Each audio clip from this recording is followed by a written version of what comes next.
Hello and welcome to the Beyond Us series by the Institute of Art and Ideas. My name is Bernardo Kastrup. And my name is Fred Matzer. In this series, we are exploring four concepts that underpin and define the modern world: knowledge, competition, language, and growth. And in each episode, we're joined by a leading thinker to help us, and hopefully you, see each concept in a new light. This is the third episode of the series, and today we are talking on language. Perhaps the most useful of human faculties, language allows us to communicate vital information about the external world and to organize social interaction. But we often have difficulty using language to convey the inner world of our conscious experience. Here to discuss the nature, uses and limitations of language with us is renowned British philosopher of language, Jennifer Hornsby. Welcome, Jennifer. Hello, Bernardo. Hello, Fred. It's good to have been invited to this. It's a pleasure to have you here, Jennifer, to tackle this big topic. We have a challenge because we are going to be using language to talk about language itself. And we want to make the conversation more general. We want to explore the nature of language, what it is not, how it relates to human consciousness, how it relates to our worldview. And for the followers of the Beyond Us series, they will know that towards the end of each episode, we like to relate the concept that we are discussing to society at large, to the moment we are living through, and ask ourselves what might the future bring in that regard. So I'll start with a general question that appeals not only to your philosophy expertise, but to your wisdom as an experienced human being. And the question is the following. To what extent is language really a description of an objective reality, of an objective state of affairs? And to what extent does it actually create a sort of linguistic reality tunnel? In other words, a kind of illusion. What do you think about this? You speak of language as a description, but I think it's a user of language who describes things. But would the linguistic construct be truly just a description of objective states of affairs, or is it as much a reflection of that describes the world? In other words,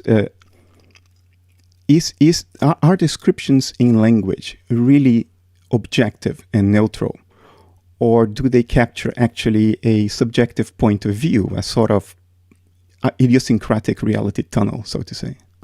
I think of any language as a shared thing.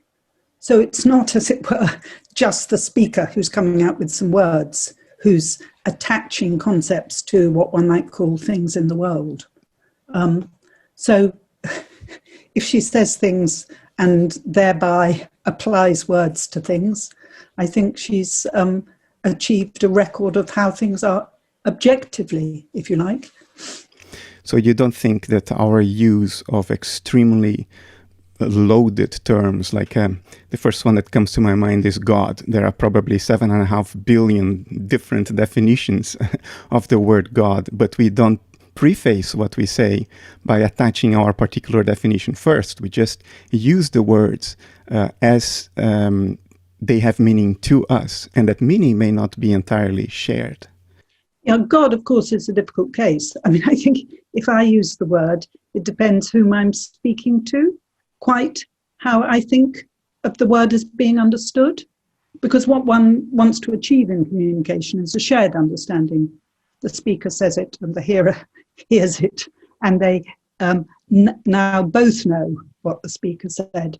So if I was speaking to a theist, I'm sure I would use the word God on the assumption that it wasn't the case that God didn't exist. If we listen to the newscast at 8 o'clock, information is conveyed to us in language. Do you think that reflects a more or less objective state of affairs, or is that too highly subjective in essence? I hope so. I mean, it'll depend a bit on what news channel I might be listening to, whether I'm prepared to think that I'm learning how things are in some other part of the world, what happened yesterday in Parliament, as it might be. But Yeah. I don't know what hangs on calling those things objective parts of the world. I mean, I think if this is what actually happened in Parliament and that's what I'm told on the news, then I've come to know something that I didn't know before. If I'm told that in Myanmar, such and such is happening now because they might have a reporter there, then I think I learned something even about the present. I'll share with you my own impression, and I'll be glad to hear your commentary on it.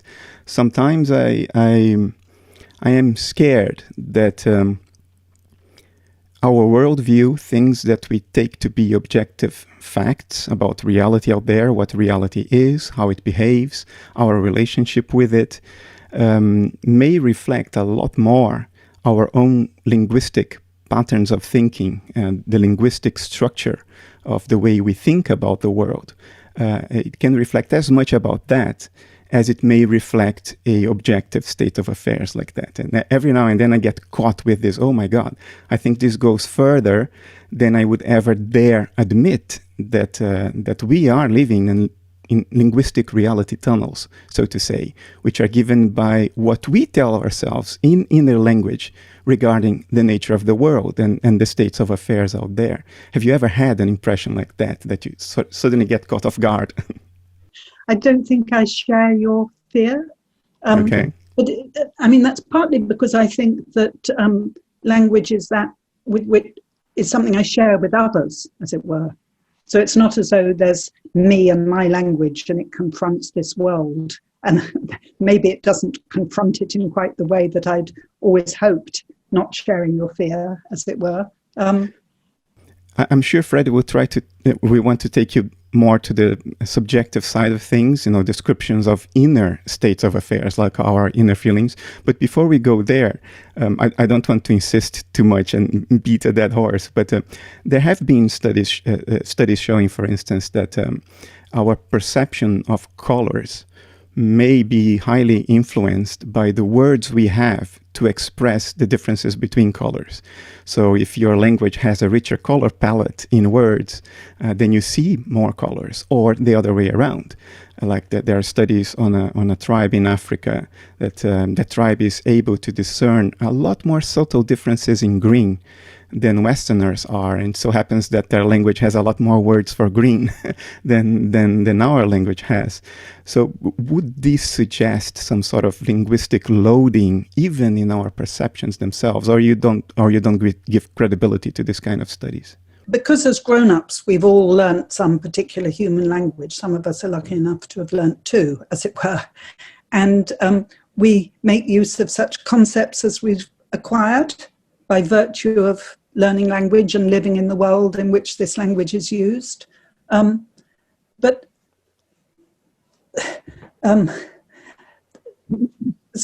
maybe the fact that we failed to learn the concepts which people who can distinguish many shades of green and have words for each of them have learnt. But I don't think that's a handicap to their knowing whether something is green, as we would use it in English. Yeah, so what you're saying, Jennifer, is also when you don't know about it, you don't miss it. And it only becomes clear when a person that has that nuances in language and in observation, in this case in colors, that it cannot be shared on the level with the other person that doesn't know it. But perhaps by knowing it, can learn it. No, indeed, many of us feel that language can't do justice to the inner world of consciousness. And the question is, do we simply need better words and sentences, or will this always be impossible? What do you think? I suppose I'm not inclined to think of consciousness as an inner world, as if it were kind of something separable from the world of which we think we speak. I mean, I maybe differ from many philosophers in thinking this. I know some philosophers think that we could give a material description of a person, and that wouldn't account for the fact of her being conscious. So we've got to add something in order to say what consciousness is.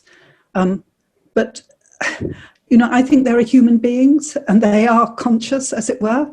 And that's just a fact about a speaker, that she's conscious.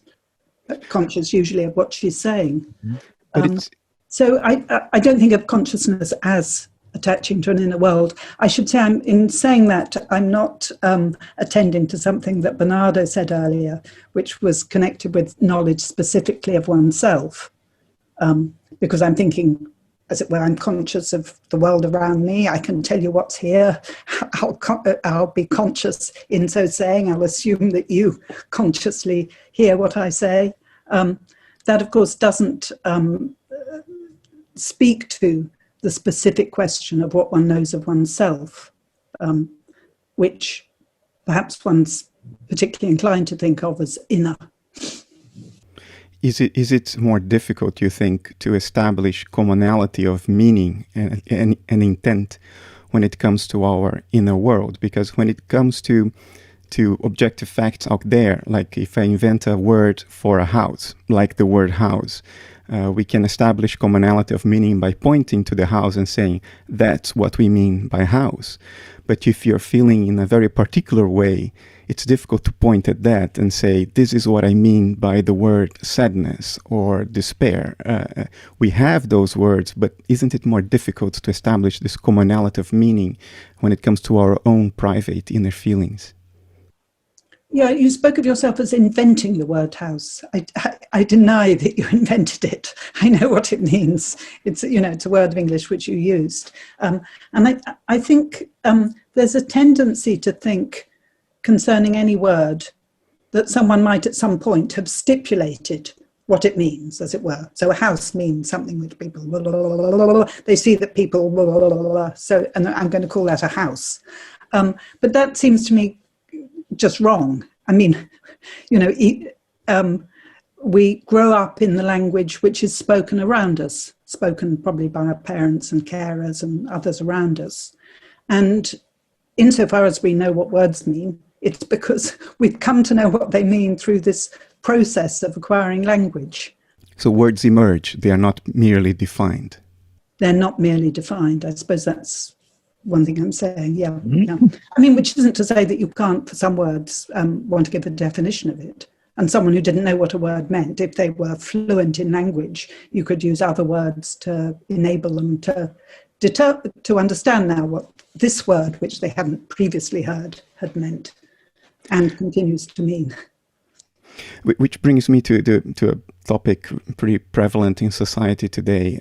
I mean, in the world of alternative facts and fake news, when we hear people talking or saying something, so often we sort of zoom into the words. We analyze what the person said, and may we lose from sight when we do that what the person actually meant. In other words, what is more important, what has been said, or the intention behind those words. I know that when I'm talking to my girlfriend, I'm always looking for what she means. But when it comes to the social games at large, politics, economics, the news, we zoom into words. Could language be misleading in that regard, as a sort of a layer which expresses meaning but also distorts meaning? I should say first, I don't think there are alternative facts, as it were. So I think, at least so far as what we're apt to think of as factual language is concerned, we can use sentences which state facts, or if we lie, we might use a sentence which precisely doesn't state a fact. So I'm not, I don't think I scrutinize the news, for instance, to determine whether there might be some alternative facts in here. I mean, I like to think I rely on reliable sources, and that by and large what I'll learn are the facts as they are. But you're talking about private conversations. You want to know what your girlfriend means. And yeah. I take it that ordinarily she, like anyone else, in the first instance means what she says, as it were, but there's more to it than that. I mean, why should she be saying this? So there may be something which led her to say what she did, which it's important for you, as her boyfriend, to come to know? I think what I'm trying to get at is, what are the limitations of language? Do we make too much of what is said as opposed to what is meant? Can language really describe the full gamut of our inner experience? Can language even describe objective states of affairs? In other words, I'm questioning the perfection of the tool, but the sense I get from you is almost that language isn't even a tool. It isn't even invented. It is one with objective states of affairs. Would that be fair to say? If that's what you think, I would ask you then, what makes you come to this rather absolute conclusion? I think nobody knows the origins of the first human language, or would know actually what to say about whether such and such in human history, if they could even know it, constituted the first human language. But I'm thinking of language as you and I know it, and we're both users of it. It does seem as though what's different between us is my insistence that language is shared. That, I don't have a language all on my own, nor does your girlfriend have a language all on her own. And you said actually at the very beginning, we're going to have to use language to talk about language. Well, actually, there's nothing else that we can talk with. I mean, of course, we can express our feelings for people other than by talking. But if we're going to talk, then it's language that we have to use. And for the most part, we have conversations with people who share our language, and thus who understand what we say as we mean it. I mean, there can be many, many hiccups, but... Well, I see where you're coming from. I think my view is colored by my own experience. I'm forced to think daily in 3 languages.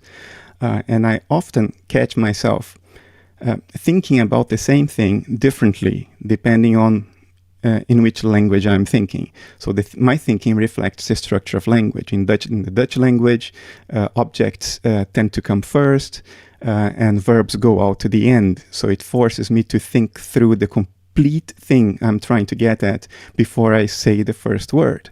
In English, the verbs come first, so you can immediately start saying something before you thought it through to the end.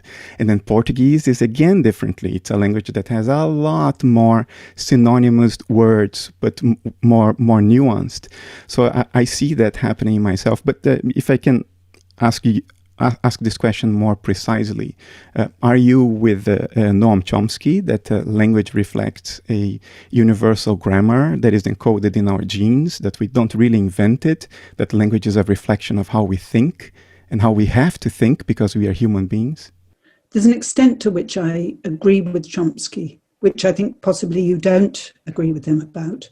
I am apt to think that it's a characteristic of human children that they will acquire the language of those around them, as it were, and which Chomsky will put by saying there's an innate language module or whatever.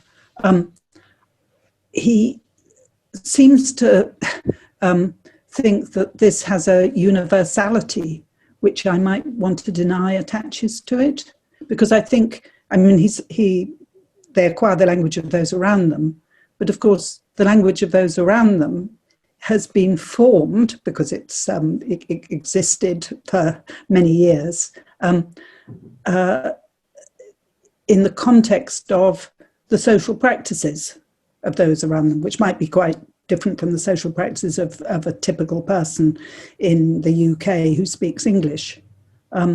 So I think there are things that Chomsky's apt to say which I would disagree with. But I think the sort of innatism in Chomsky is something I sort of agree with, and perhaps you don't. No, I actually agree with him. I think there is a universality to the structure of our thinking, and I do think we think in linguistic terms by using concepts, symbols, and grammatical structures to weave those together in a sort of inner narrative. And I even think that we often confuse reality with our own inner narrative without even knowing that you're confusing those. But maybe I'll ask Fred. Fred, any comments? Yeah, I'm thinking what we started with, that Jennifer said, that language is there to share with others. And I always say it's sharing of information, everything that expresses itself in form or that we can be connected with our senses. And so it can be used in an authentic, honest way to express our thoughts and feelings, because it's not only thoughts that we are connected with, but also that what coincides, what goes through the not rational part, but inform us, for example, through feelings, which is not. So if we look at language and we look at sharing and sharing information, language is part of it, but it's also the smell, it are gestures of the others. So it's one of the ways to bridge or to disbridge or to disconnect. So yeah, and often I think, but this is not part of the conversation, at a very early stage, we were babies. We didn't have language, and we still were in contact with our parents or other babies. And we could just smell an apple without knowing the concept of an apple. We know how the color was, how it smelled, how it felt, and things like that. So that often brings me to the question, at what level does it serve us? Isn't language sometimes a little bit too dominant over other ways of information exchange? Because when I connect with a baby, or even with a dog, or also with a dog, I can go more or less to the heart of the dog by connecting my own heart. And then it is beyond language.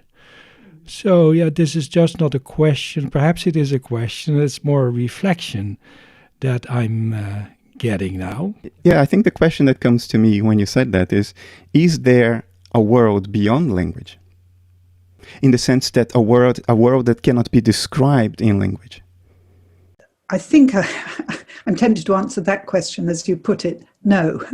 I fail to know what the world is when it's something indescribable. I mean, philosophers have very different ways of using the phrase the world.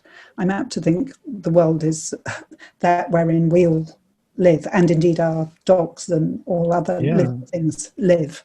But is there anything to that world that cannot be said, and yet is the case? People sometimes struggle to say things.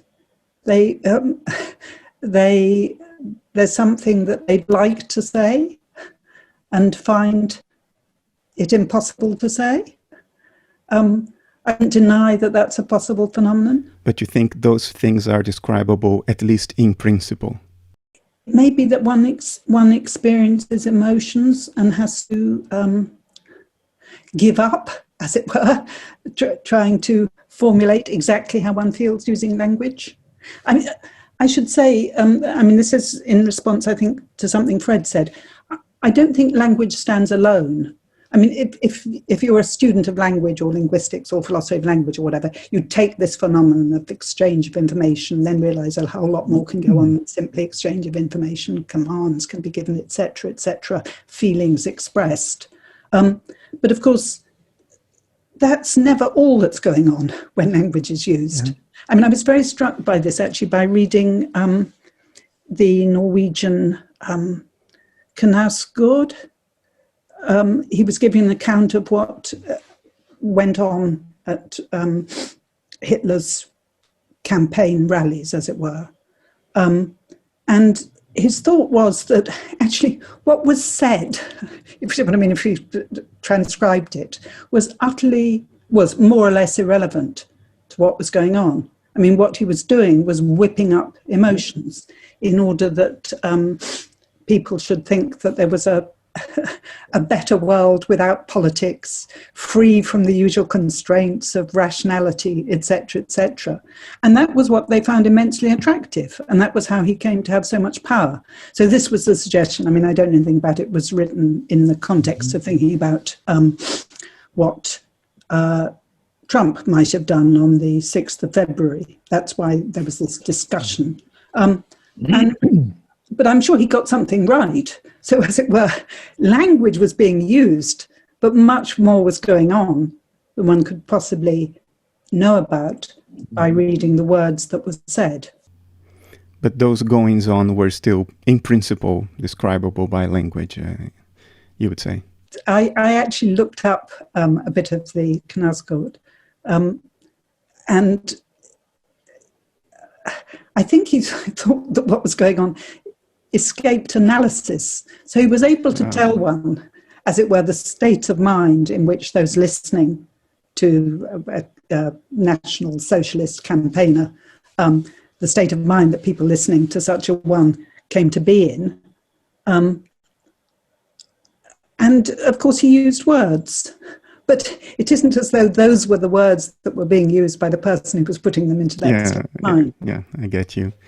Regarding your own theory of action, Jennifer, you make an argument that to me is eminently linguistic, and the point I try to make is that actions are not just bodily movements, right? Actions take place underneath the skin, so to say.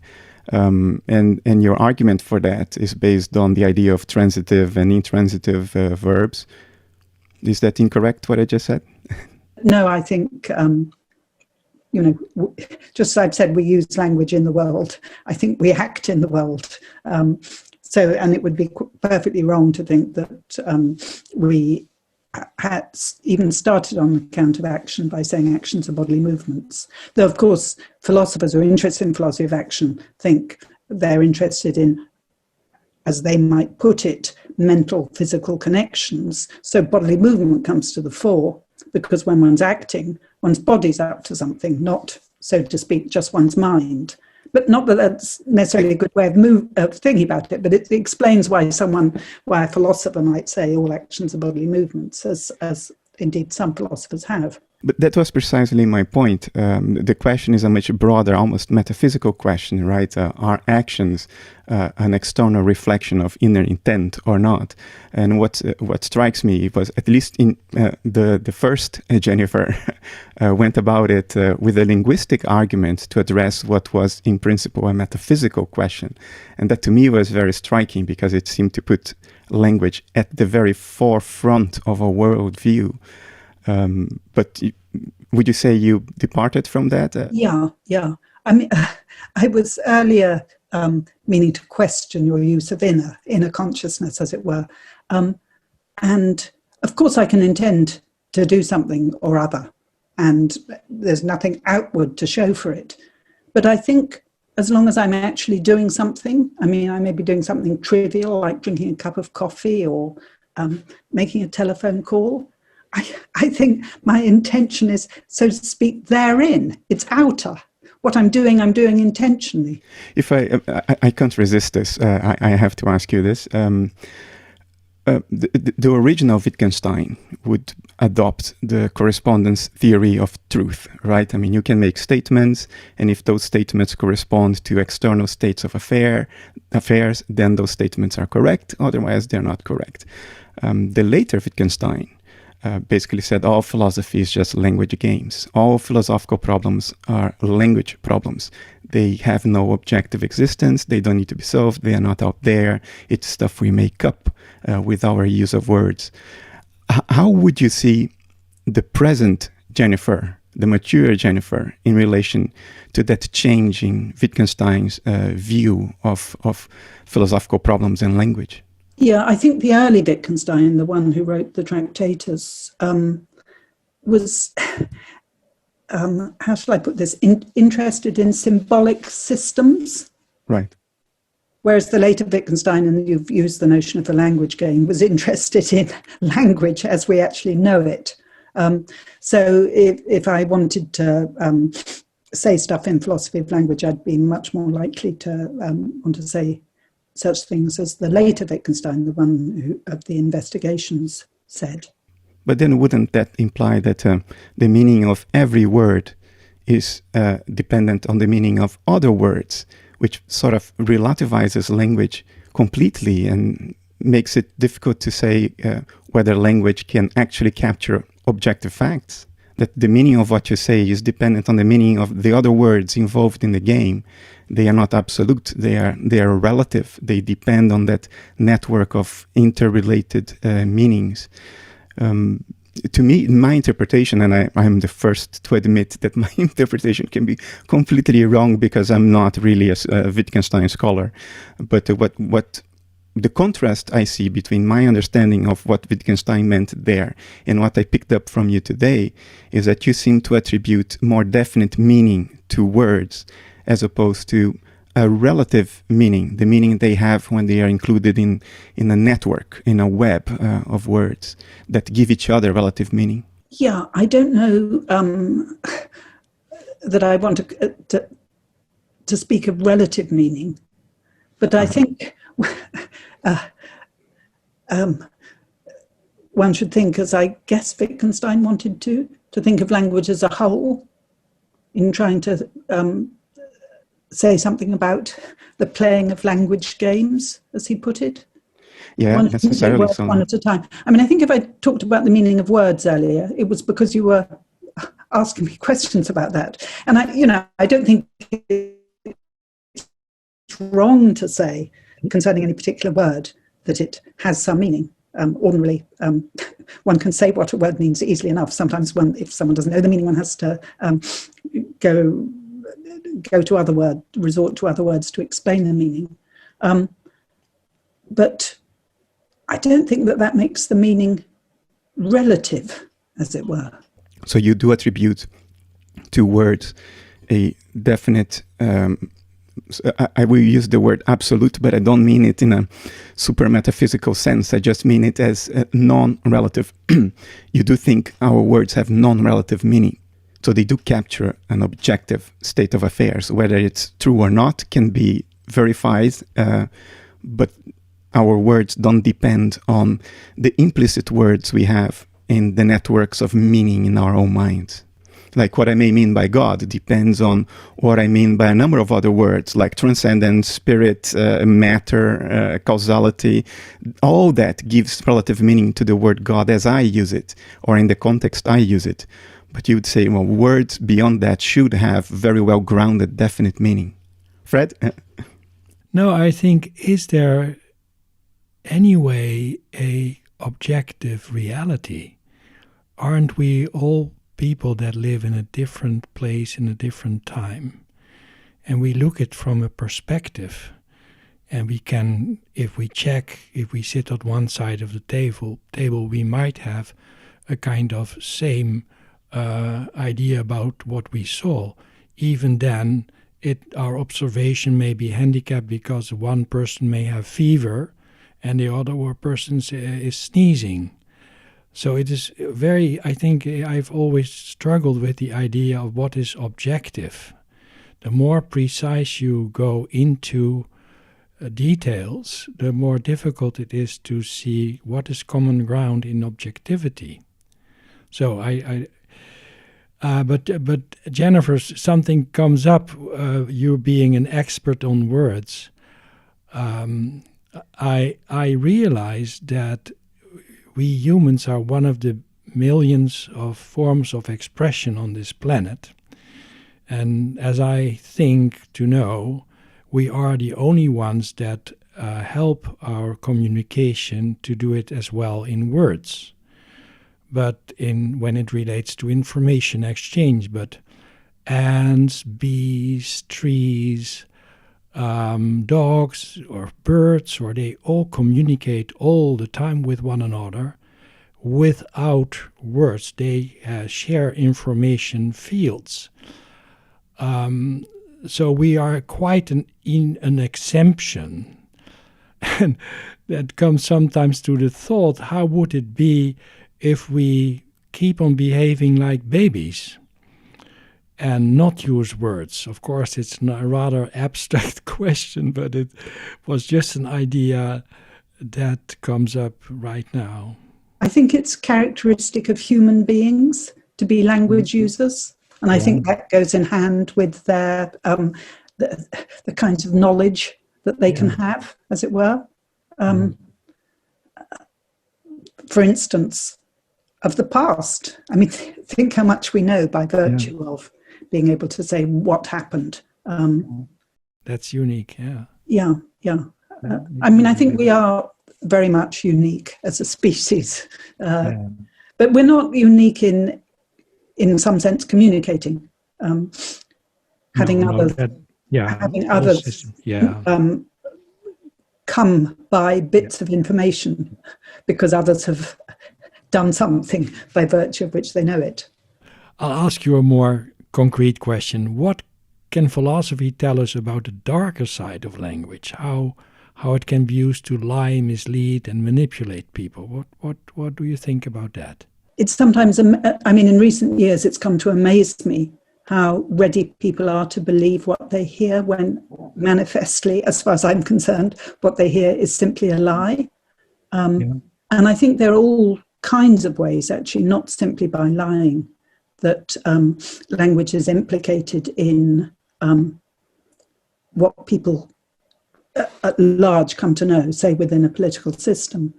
So I was actually reading something recently about someone who talked about his experience as a politician. He was a member of the Conservative Party, and I'm sure he's still a member, but now no longer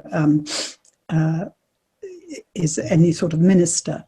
But he was saying that what went on in discussion was a failure to say what was obvious, because there were obvious things which needed to be brought into the discussion, one would have thought needed, but they didn't want those things to be known. I think there are all kinds of ways in which language can be used, specifically perhaps by politicians, to manipulate what's known by the community.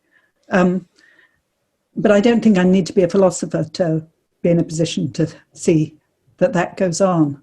Do you think we think in language, Jennifer? Is there a tight relationship, you think, between grammatical, syntactical structures and the way we reason and we think about things? Yeah, I think we're language users and we're concept-using creatures, as it were. There's then a question how one uses the word thought, because some of the things Fred was asking me were requiring me to think of animals as thinkers. And I think one does have to think, as it were, that they do things because things are thus and so. And of course, if I'm human, I can say how things were, which led me to do such and such. So there's use of the word thought so that it's very hard not to attach it to animals. Nonetheless, I think ordinarily when we think of thought, we think of human thought. We think you can't have such thought save that you're human, that's to say a language user. We know, Jennifer, that language sort of evolves, right? I mean, English today is totally different than 9th century English, to the point that no English speaker today would have any idea of 9th century English. It was completely different, and that happens in all languages. Where do you see language going in the future? How will it evolve, and how do you think that will impact our way of life, our worldview, how we interact with one another? Is there interplay there? And if there is, where do you see this going long term? I mean, I'm sure language will change, and I think actually, at least if one's thinking about English, new words, as they're called, things which dictionary makers have to add to their dictionaries, get added at a rate that they never would have done, say, 50 years ago. So I'm sure that the evolution of language, which presumably goes hand in hand with the evolution of stuff that people find themselves needing to want to say, is increasing apace, as it were. But quite where it's leading, I don't know. And do you think there is a correlation between that evolution and how society itself evolves, our values, our ways of interacting with one another? I think if words which are derogatory of groups of people were eliminated from the language, we'd live in a better world. But of course, I don't I don't see how it could be that those words came to be eliminated, except that there weren't groups of people who, for instance, were racist. So we could progress, but there are many variables at play here, and we can't wrestle control over the future evolution of language and society. Jennifer, it's been a pleasure to speak to you today. I wish we had more time, but we have to leave it here today. We are very grateful for your participation, and maybe we look forward to speaking to you again another time in the future. Thanks a lot. Good. Thank you. Thank you. And thank you also to Fred. Thank you very much, Jennifer. We hope you've enjoyed this conversation. We will be back in a few weeks with episode 4 on growth. Until next time. For more debates, talks and interviews, subscribe today to the Institute of Art and Ideas at IAI TV.